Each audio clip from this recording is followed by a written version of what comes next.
My name is Mr. Tony Hill, and I'm from Jewett, Texas, South Texas, down by Buffalo and Fairfield, Centerville, Texas area, South Central Texas.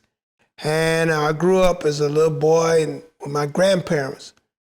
My mom, she took me down when I was like 6 months old, and my grandparents raised me.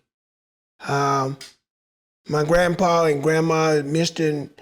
and Mrs. Johnny Perkins, and they raised me to become a young man, to be a man of God, a man that's after his own heart. And I'm just thank God for standing on their shoulders. My mom worked in Dallas, and then, like I said, she come down on weekends to see me. But I went to a grade school down in Jewett, Texas.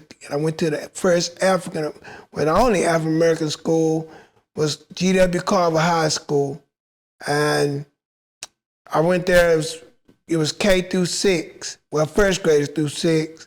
And I went there as a little boy. And my Aunt Ruth Jackson worked there, and all my cousin then went there. And coming from a small town, we was all cousins, basically. So therefore, it left girlfriends and boyfriends out because we basically all kinfolks. And we grew up in a small country church called Friendship Baptist Church. And Friendship Baptist Church is, the pastor was Reverend B.L. Dixon, Reverend Dixon, and First Lady was Sister Dixon. And we just had a lot of experience with a lot of elderly people when I grew up as a little boy. Sure, yes, there was prejudice in the city. There was situations of, especially when we integrated. We went to that school and there was fights every day, riots, and somebody get beat up or whatever. But, we still, by God's grace, we was able to make it and had great teachers.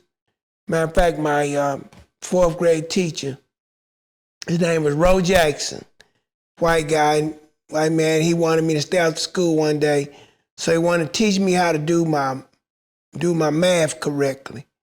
And I had problems in math, and so he taught me. He said one thing about it: when you get a job, you want to make sure you're being paid right, and make sure that you equally your pay, at least know how to count your money. So I'm grateful for all that. A lot of great teachers, a lot of good raising. The coach there, I took up liking with me. His name was Billy Evans. He was the basketball, volleyball coach at the school. And matter of fact, his great grandparents was one that brought my forefathers over to the United States from Africa. And he took up with me, and he had a good relationship with my grandparents, which is his dad had a good relationship with my grandfather. And by my grandfather being the entrepreneur of the city, a lot of people looked up to him. And, a lot of the Anglos were really impressed at him, and very intelligent man. And so we used to be able to do a lot that a lot of black kids wasn't able to do, my cousin there. But I never forget my grandpa. Hold on a second. Okay. I want you to, as much as you can recall, include the years. Okay. The school was back in what? Okay. 1966. Right.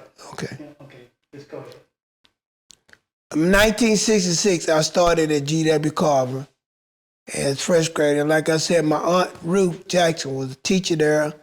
We had many teachers that was all our cousins and aunts and uncles. And going back through the years, 60s, especially early 60s, 66, 67, we had our own school. And our own school was called G.W. Carver. And again, 66, 67, 68, those was the years.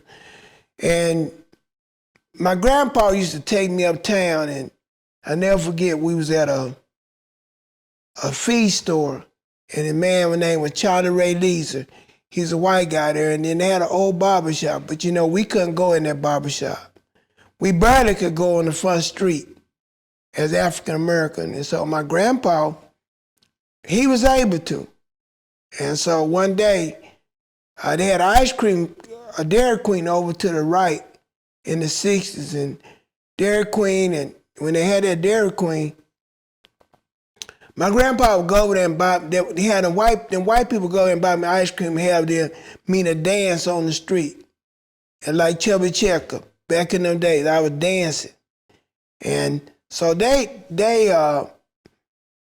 wasn't mean to me. They just said, Johnny, let that boy dance. And so I did. And the barbershop guy could tell he was very hatred and racism, but eventually that man became to be my friend. He invited me into his barbershop.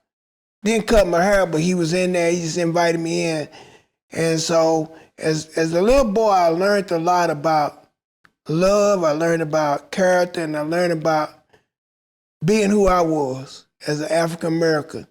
And when I got to Leon High School in 1970. Got there in 68.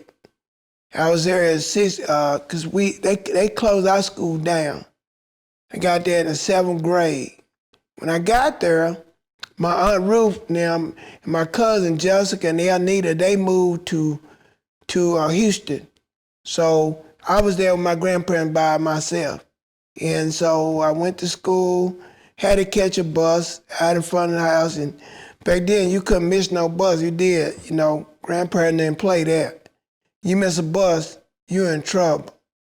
So catch the bus, had some good bus drivers. Yes, you could see that they tendency, but most of us that was on the bus was black kids.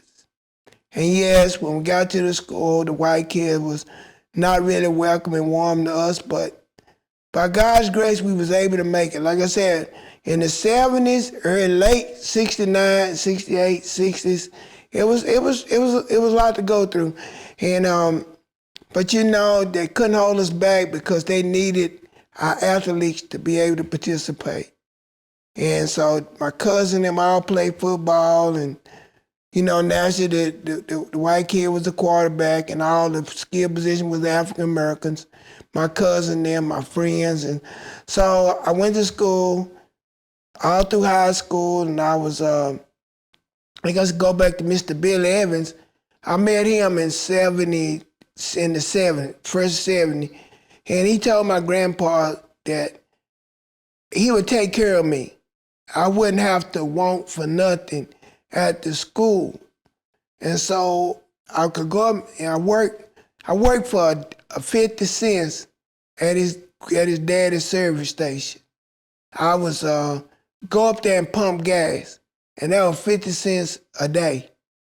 But I would go and pump gas, and then it went up to $1, then it went up to $5. Well, ain't nobody gonna do it these days in time. But it was a learning experience. I enjoyed it. He allowed me to work there and do what I wanted. And I was at dad's shop, but then Mr. Evans took up with me. And my grandpa didn't really drive at night. My grandmother didn't drive at all.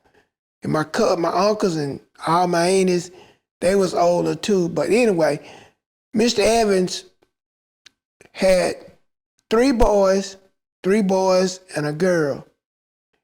And those boys treated me just like I was their own blood, flesh and blood. First time I never forget, Mr. Evans brought me to his house, and he told my grandpa, we got a game tonight. Emma wants to go to the game. Tony wants to go to the game. So I'll bring him home. And I was nervous, sitting there with a white lady, white man, and their kids. But they treated me just like I was one of them. And I ate there. Now, I had my cousin, them, they made fun of me. They called me Uncle Tom. They called me out of my name. You fooling with them and all of that. But I never lost my identity. I still loved and cared about my kinfolk, because that was my family. But Mr. Evans, he worked with me, and then, back then, it was unheard of. African American, I started playing basketball when I was 7th, 8th grade, football, but then my knees got so bad, I wasn't able to play. So Mr. Evans told me I could be a manager for him. So I started being the manager of the football team. Mr. Jim Wynn allowed me to be the manager for him.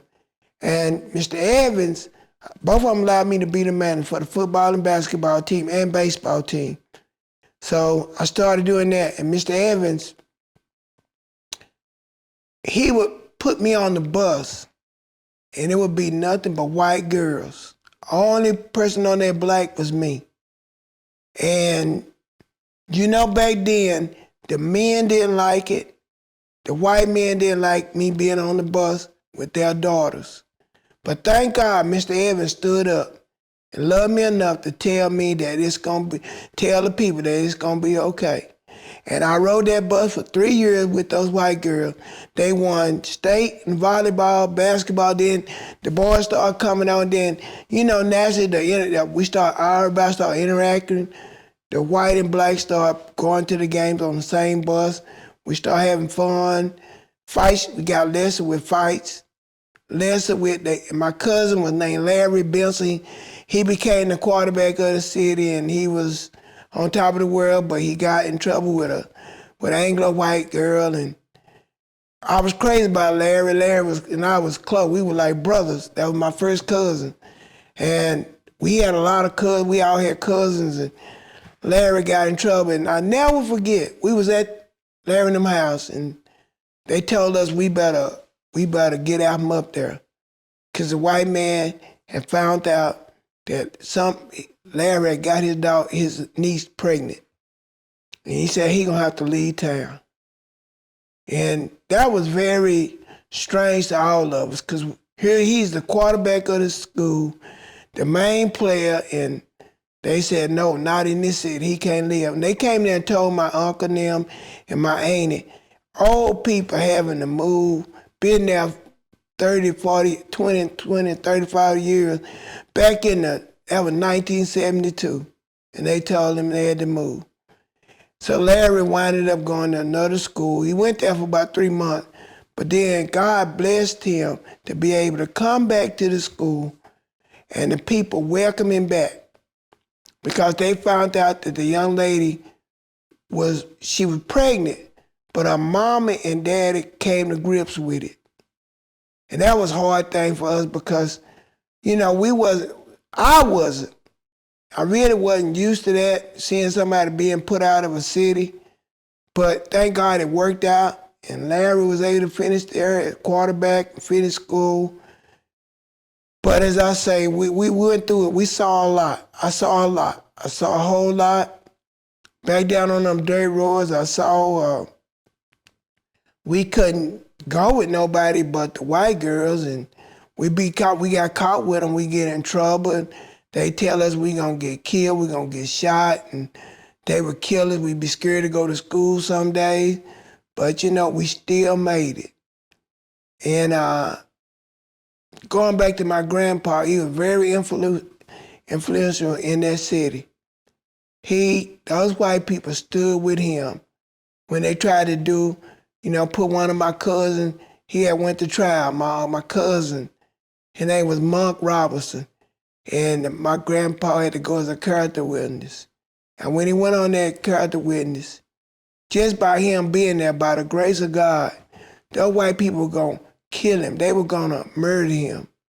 They were going to send him to get electrocuted.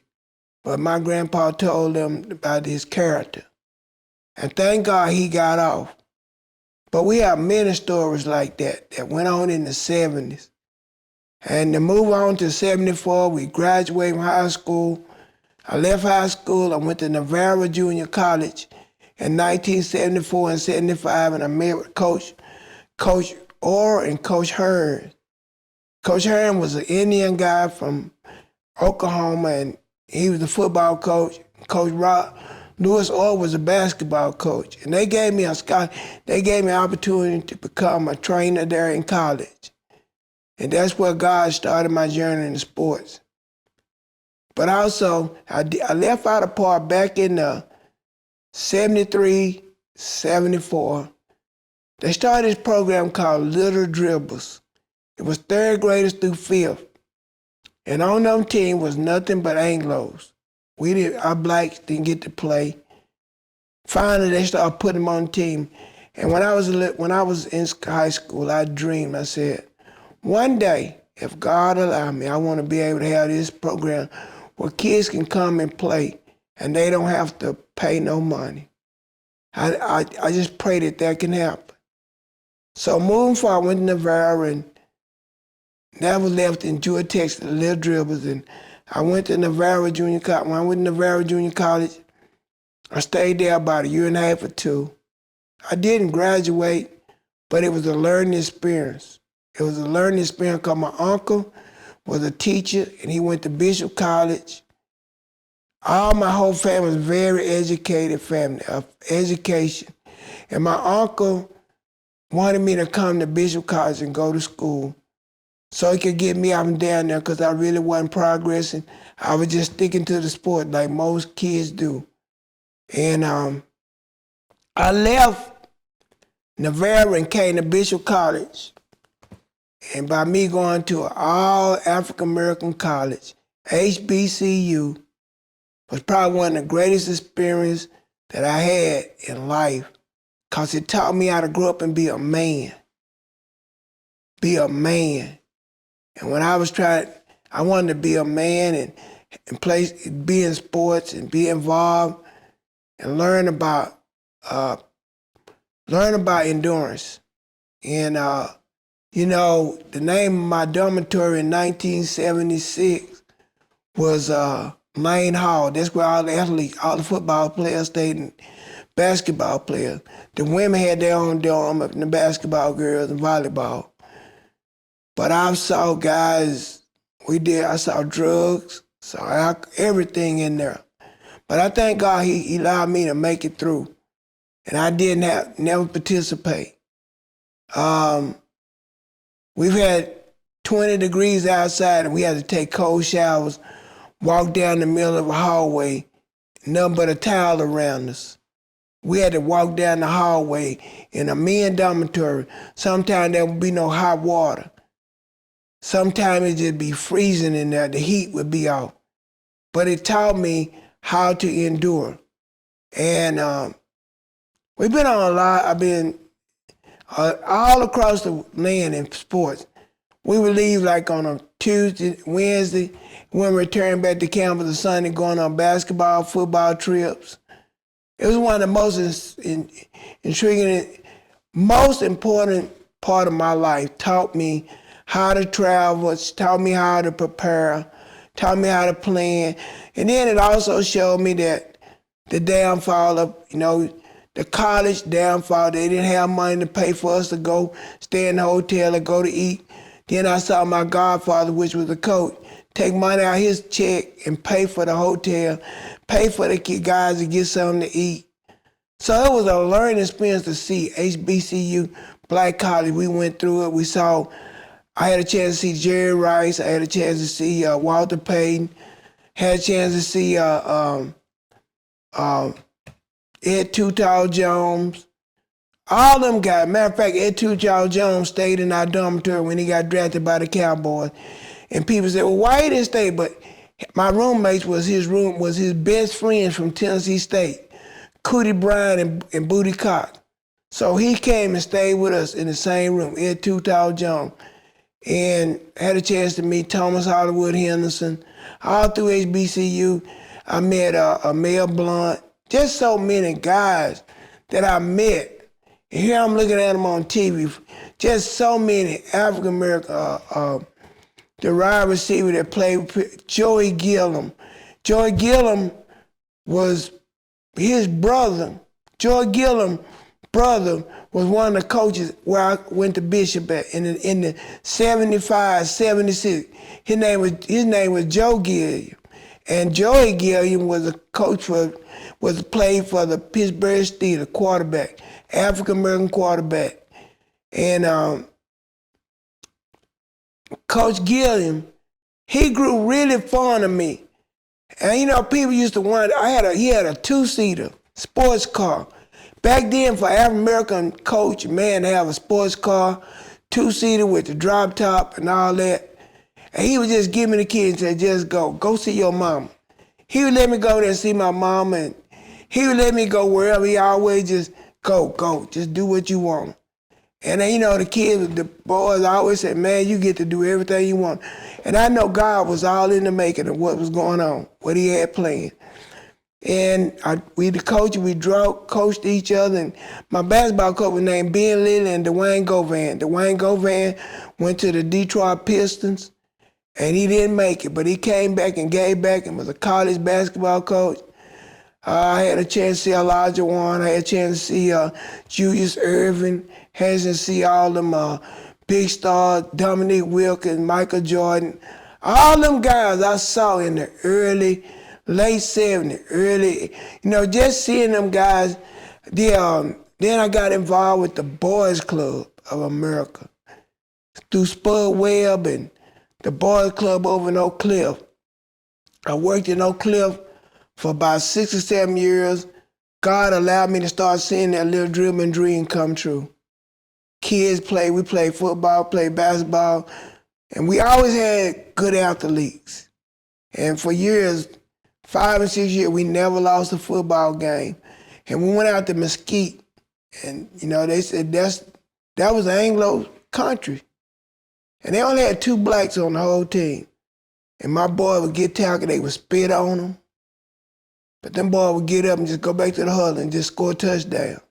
Just good kids. But we taught them moral values and principles of being good kids. And, the president of the Boys Club of America called the Oak Cliff Boys Club and said, man, those boys conducted themselves. They were called the N-word. They was cussed out, but they still stood their ground. And they didn't disrespect our boys club.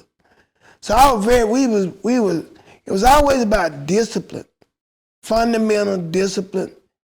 Our kids needed that, our young boys. And I read a lot of good athletes. And then the story left there, and I left Bishop College in 77, 78. And I got married, had my son and daughter. And then we got married, and when I got married, I started coaching basketball up at St. Philip's. St. Philip's is a private school in Dallas. Yes, sir. So is Bishop an HBC? Okay. Bishop College is an HBCU. It started down in Marshall, Texas, and it came to become up here to Dallas. And once I might have run it, my Aunt Ruth went to school there. She taught school there. She went there. And her and my uncle went to school there. My mama went to school down in Hearne, Texas, in the early 60s. And my aunt and them, when they moved to Bishop, that's why my uncle wanted me to come to Bishop in 75, 76. When I got there, and God, it just opened the door. My uncle had told him about me. He knew the president. He knew Dr. Carey. He knew Dr. Dean Warburton, Dr. Banks, all the big time guys at Bishop. And they took me in, and like I said, I got to become part of the football team, and that was a jolly good time. And then 78, like I said, we got pregnant, got married. Then I started coaching over at St. Philip's. It was a St. Philip's. It was like a private school. And then God allowed me to proceed. One of the old men, named was Mr. Anderson. And Mr. Anderson came to me one day and he said, boy, I want you to take my place. He said, because I'm getting too old. He was like, Mr. Anderson, like 78. He said, I'm getting too old to drive this bus, but I heard a lot about you. You love kids. He said, that's what all we about. I love kids. So Mr. Anderson told me, he said, the job is yours if you want it, but I want you to start coming and seeing what I do. And that was like 79, 80. And so when I started with Mr. Anderson, we was in South Dallas. And yeah, we were dealing with it was a drug infestation over on Pennsylvania in South Dallas. And our own people coming in while we in there practicing, breaking windows, breaking in our cars, stealing our radio back then, our CD players. And we'd go up there and practice, and God allowed us to coach one of the best athlete players in the whole state of Texas named Larry Johnson. Larry Johnson went to Skyline High School, played for Coach J.D. Mayo in high school, but the boys went and found him in 1981 and asked him to come playing with us. And that we came called the Dallas Hoyas. And the Dallas Hoyas came from Georgetown Hoya, Coach John Thompson. Coach John Thompson was recruiting Larry. SMU was recruiting Larry. And at 15, Larry was 6'8", and he wore a size 18 shoe. All the people came and see us play. And man, we played everywhere. Everybody wanted to know about us. And so my hometown wanted us to come down in Jewett where I grew up. And that was one time that I really was blessed. We went back to our hometown and the white people just welcomed us in. Mr. Evans had them to open the gym up. And there wasn't an empty seat in the gym. They wanted to see Larry Johnson. We went to Centerville, Texas. We won that tournament. The gym was not empty. It was not an empty seat in the house. All they wanted to do, Larry Johnson was like Michael Jordan to that city, the country people. They never saw anybody like him. So he brought a lot to the team, but those guys was all disciplined. When you have 16 and 17-year-olds, I didn't allow them to curse. I didn't allow them to smoke. Or I didn't allow them, and it wasn't me, it was God training me for what I had to do. And, they took up with my son. They make sure he be all right. They make sure that he's a little boy, he be with them. And, we started traveling, going everywhere, people started seeing us. And all that was the years of the 80s through 85. And those years was precious. In 1981, my uncle called my cousin, and his name was Dion Scott. He was a coach. He worked downtown, Big Wheel, downtown Dallas. And he said, if Dion gonna give you a job. I said, well, I don't have my papers. He said, it's okay, they're gonna give you a job. He said, I want you to make one promise to me. Me and Dion gonna meet with you, but you gotta make a promise you won't quit. I said, nah, I'm not gonna quit. I had various other jobs. I had worked at Ark and Pest Control, 40 Coca-Cola. I was working because I believed in work. I had a family. So Mr. Scott came and met me and said, boy, now you gotta make a promise. You can't quit. Because if you stay on this job, education will take you further than anything. Because there's one thing about it. It's going to always be kids. So if you stay in it, so I started with a teacher assistant in 1981. I was a teacher assistant. I was making only like about $800 to $1,100 a year. That's a year. And I worked with this kid, he had cerebral palsy. A lot of people had worked with him. He was in a confined, to a wheelchair. The kid mom was one of the second leading big wheels downtown Dallas, and that was in 1982, 83. I met the kid over at Galston Middle School, Reinhardt Elementary School. And when I met that kid, my job became a job of being challenged. He was, he had no control of nothing. Now he would throw his food on me, slob all on me. But God allowed me, he taught me patience again and endurance. I was the first African American, I was the first person to ever work with that boy over 3 years because his mama would get rid of you. She had that much power downtown. He had a grandpa that had a service station. I'll never forget this. It was over in East Dallas. It was on Galston. It was over on, can't think of the name of the street, Gaston. It was on Gaston. That man had a service station, and it says, welcome no in men, nobody there colored. So, Say that again. Go ahead and say the word. okay. Didn't welcome no niggas, none. The grandpa was set up and spit. But every day, I would have to go by there and drive a bus. I was driving a school bus. But I didn't drive Sean. The little boy's name was Sean. Sean Sykes. I never get his mom was named Miss Sykes, Barbara Sykes. So he knew I worked with his grandson. And one day, I pulled up to the red light. And he was standing outside. And he looked at me. And he shook his head. I told his daughter. His daughter told me, she said, my daddy has not accepted who you guys are. I said, well, ma'am, who are we? She said, you just like me and you.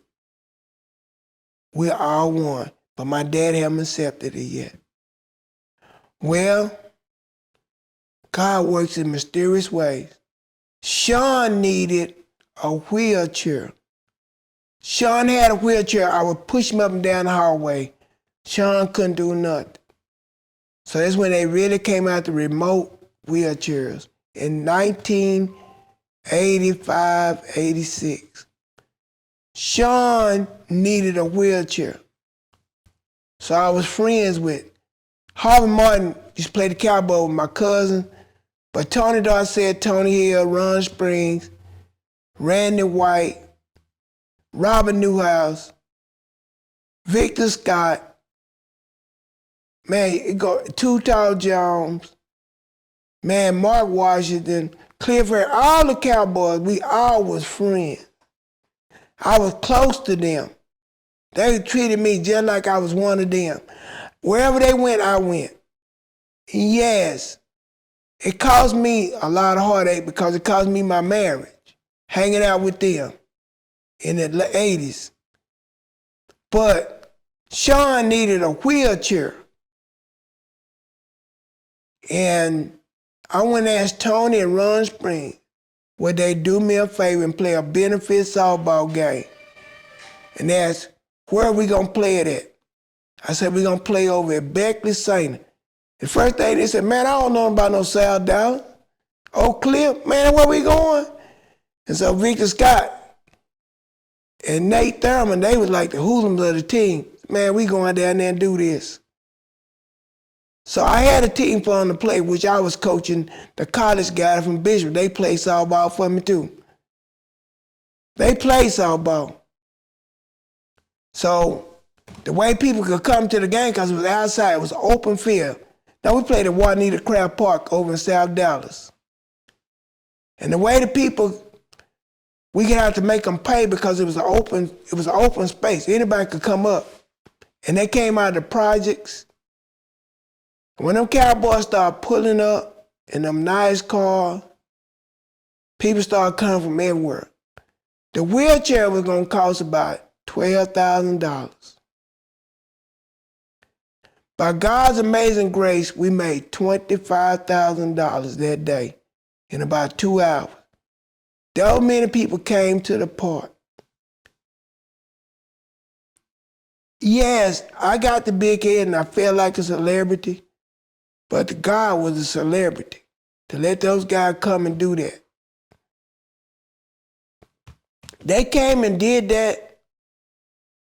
Ron Spring, Tony Dorsett, and Tony Hill. They presented that wheelchair at school for Sean. They went and dry in the place. I never forget that. Probably 86, 87, then 86. And Miss Sykes came. And she said, my grandpa wants you to stop by the service station. I said, you sure? I said, yes. He wants you to stop by there. Later Earlier that year, I had started seeing black people stop through there to get gas. And I stopped, and I went by there. He said, I heard what you did for my grandson, and I want to look at you in my face. Please forgive me for all the wrong that I ever did to every black person. Because for you to do that for my grandson, I said, sir, I didn't do that. God did that. I didn't know as much as I know about God as I did then, but I said, God did that. He said, but you and them old Dallas Cowboys. He cursed. He said, you them damn Dallas Cowboys. Y'all niggas did that. That's what he said in my face. I said, sir, thank you. He said, get you a soda. I got me a soda and left.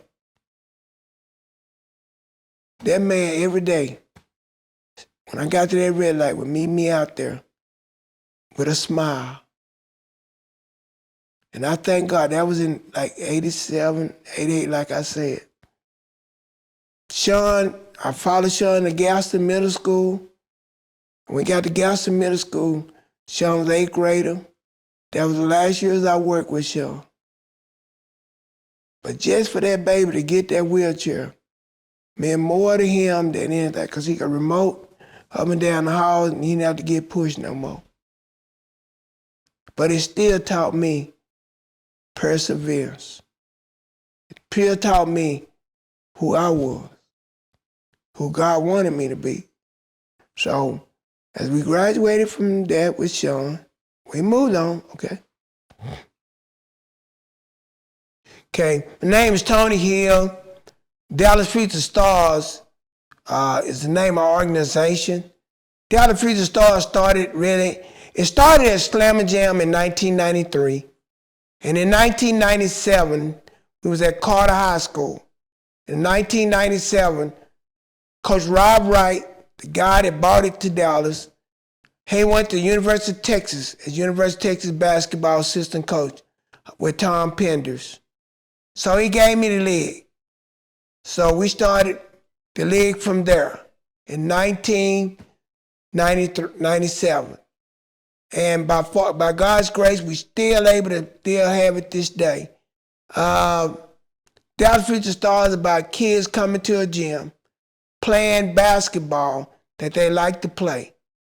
Kids from the grades from 3rd graders through 6th graders. And in the summertime, high school kids from 9th graders, 8th graders through 11th graders. 1997, 98, 99, we started at Carter High School, and we was playing every Saturday. The gym would be packed all day, every day, with the referees, with the players, and the school's administrators, elementary, and all those kids. We play every Saturday, and we've had a lot of good kids that come through. Just to name some, Andre Emmett, Michael Crabtree, James Williams, LaMarcus Aldridge, so many athletes. Back in the day, I'm just trying to think, Bubba Spruce, Maceo Baston played there, Keenan Martin from Bryan Adams. So many athletes played in the program. Andre Riley played with the Los Angeles Sparks. So many girls and boys played in the league. And the league was consist of, at that time, it was myself. I had an assistant with Benita Johnson and Sabrina Phillips. We was the only 3 that did it. And we'd have to clean up. After each game, the game wouldn't get over. They started like 9 in the morning. They wouldn't get over to about 8 or 9 at night. After that, Benita, myself, and Miss Phillips, and the director of Carter, athlete named Linus Walters, we'd have to mop the gym, getting it ready for school the next morning. Both gyms. And that was in the late that was in the 99 through 2000. A lot of athletes played. Didn't have to play, just come and play the game and go home. Different schools like Kimball, Carter, Saab, Bryan Adams, Woodrow, Spruce, Samuel, all the DISD school district. We kept playing and playing, and the kids kept coming back every year and playing. So in by 2007, 2008, excuse me, 2008, I was working in an elementary school called Mark Twain Elementary. I started there after I left Gaston with Sean. And I came up to have my own team called Mark Twain Mustangs. And from that, we came to city champs. 1996, our girls and boys, they went 26-0, both of them. Next year, they went 26-1. And the name of the team was Mark Twain Basketball, lady, girls, and boys. I worked there at Mark Twain as an elementary school teacher, along with doing the Future Stars. I was a PE assistant at Mark Twain. I was a bus driver for Dallas County. And I was a Dallas County bus driver for 31 years. I was in the DISD school district 30 years. So during that time, I would do my games as well as do the Future Stars. And in we changed in 1997 to the Future Stars. And that's where we came with Dallas Future Stars.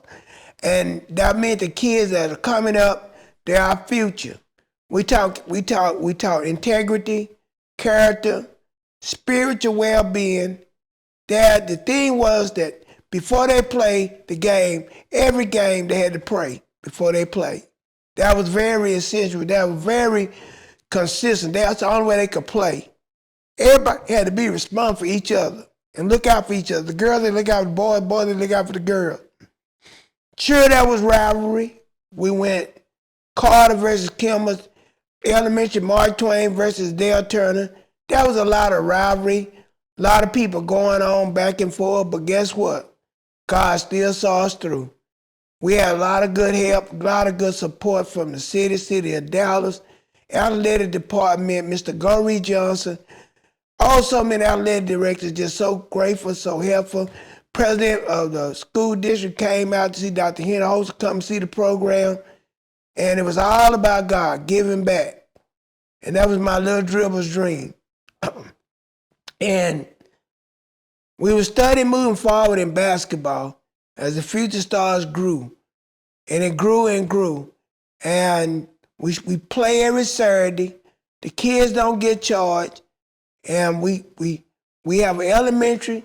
And in 2016, my wife and I started doing the high school basketball games at Lake Ridge High School in Mansfield. So they have 3 gyms. Each gym is full. We have 32 teams. Over 600 and some kids play. The mayor, the first African mayor of Mansfield which is my pastor name, Dr. Michael Evans. He would come out and open it up and pray with the kids. Every summer, he'll come and open it up. We have really grown, and we at now up to almost 900 to 1,000 kids we have during the summertime for the Future Stars. Mr. Calvin Hickman has become a photographer for our program. He does all our photography, high school and elementary. And we have expanded, and now to this day, we are at Kimball High School where we have our elementary league. We're at the Kimball High School where we have our elementary league, and our elementary league is the source, is the foundation of our league. And we also run leagues at Irving High School, at Irving Nimitz High School, because of Coach George Donaldson and the girls' coach. They wanted it at their school. Coach George Donaldson, they open up every Monday night and allow us to have games there. And this last year, we went to Sam Houston High School, where we have teams that are playing there. Hold on a second. Okay, sir. Hey, could y'all just give me 5 minutes? Okay. Could you get out? You in the frame? I'm videoing.